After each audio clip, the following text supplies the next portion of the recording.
So you must maintain an account book. You will see, no matter what the hell happens in life situations, you will not go down. More than what you eat, how you eat it is also equally important.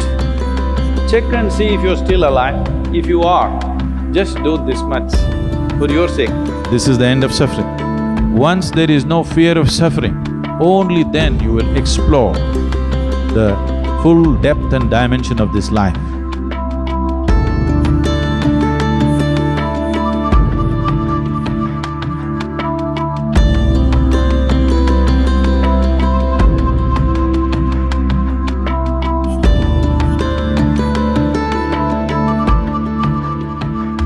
Outside challenges are many. There are many things in the world. Some things will happen, some things won't happen, some things will act for us, something will work against us.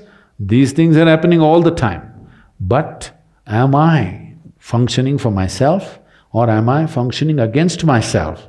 Within this, is my life little more exuberant, little more better, little more joyful, little more peaceful? You just measure this every day. So you must maintain an account book. Yes, if you're doing business, how do you know whether you're progressing? Only one who keeps accounts knows whether he is making money or going down, isn't it so? Similarly, you must maintain an account. You just see, let's say yesterday you were joyful 5 times in the day. Today if you're 6, you're better.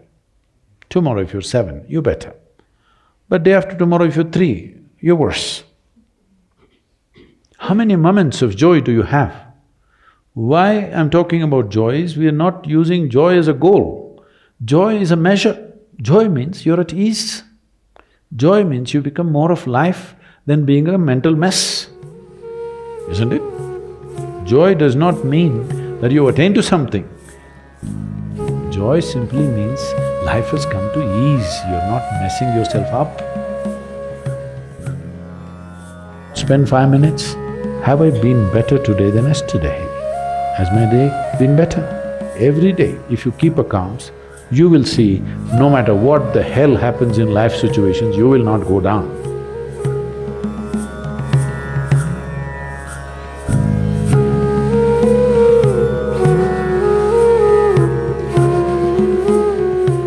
Here I'm not trying to tell you what to eat and what not to eat. You eat whatever you want. But being a human being, the most important thing is that you do it consciously.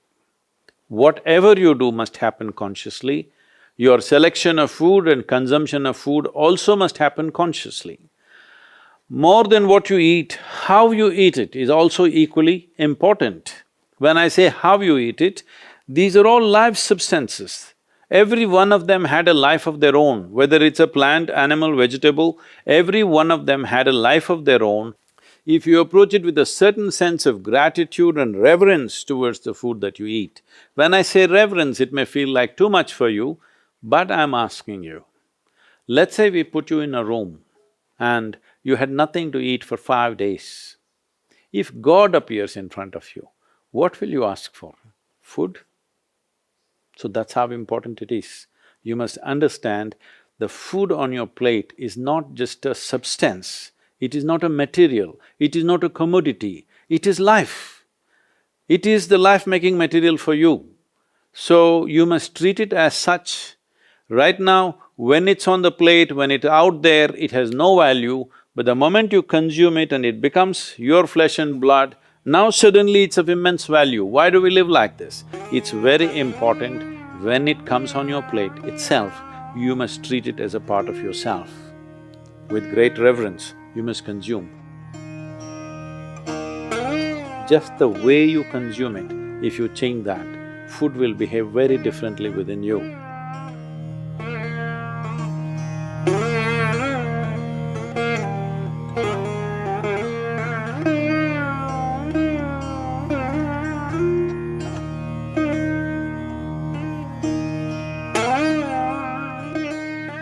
The soil that you walk upon has a certain sense of intelligence and memory. So even if you happen to live in a concrete jungle, it is important to keep in touch with the earth upon which you live. create ways for yourself to somehow remain in touch with the soil or the earth upon which you live, that part of the earth. With your bare hands and bare feet, see particularly the palms and the soles, if they come in touch with the earth on a daily basis, at least for a few minutes, a certain harmonizing of the physiological process will happen just being in contact with the earth. If you spend at least a few minutes in your garden, barefooted, touching plants or trees, because this is the basis of your life. All life, yours and every other creature, has come out of this earth. Stay in touch with it and harmonize your system.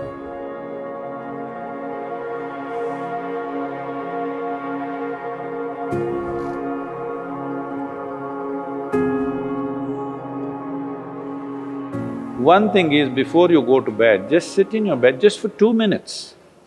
2 minutes, just see, suppose you're going to die right now in 2 minutes' time, how it'll be, and then sleep. You will see tomorrow when you wake up, you'll wake up like you just born. If you go to sleep with this awareness, you will wake up with a completely new dimension of energy within you. Suppose you wake up tomorrow. No, that's not… See, you think it's a joke, that's a problem. Every day, nearly 300,000 people don't wake up tomorrow. So in case you wake up tomorrow, check and see if you're still alive. If you are, just do this much, for your sake, not my sake. One big smile, you're still alive. Hello? Is your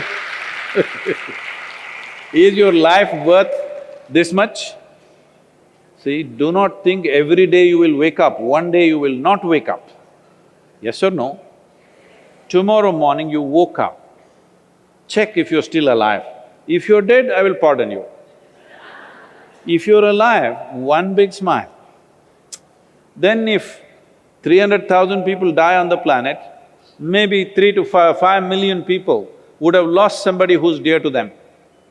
So just check those 4 or 5 people who matter to you in your life, all of them still alive. One more smile. Hello?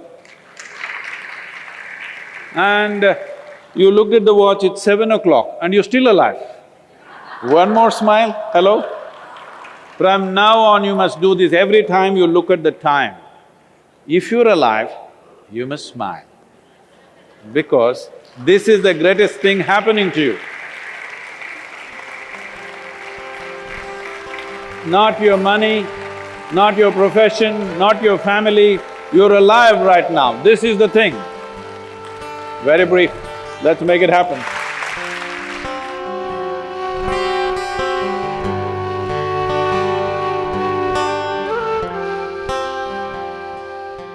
Your ability to live well on this planet is essentially how well you can harness this body and this mind.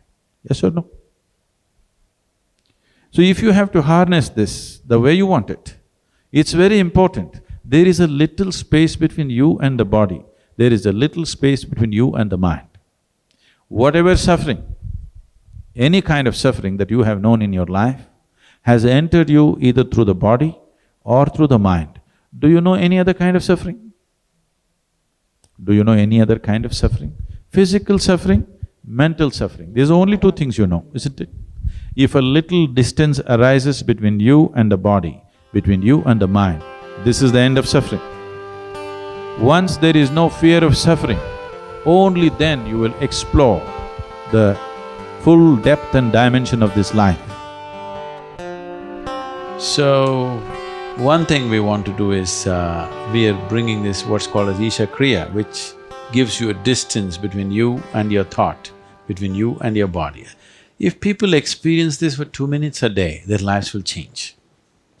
Definitely, I'm telling you. Once they know the freedom of it, you will not like anything. You will not like any drink or drug or whatever, because it is a much big high than that.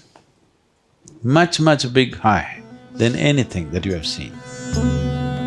So one of the resolutions that you take for the new year is, I meditate.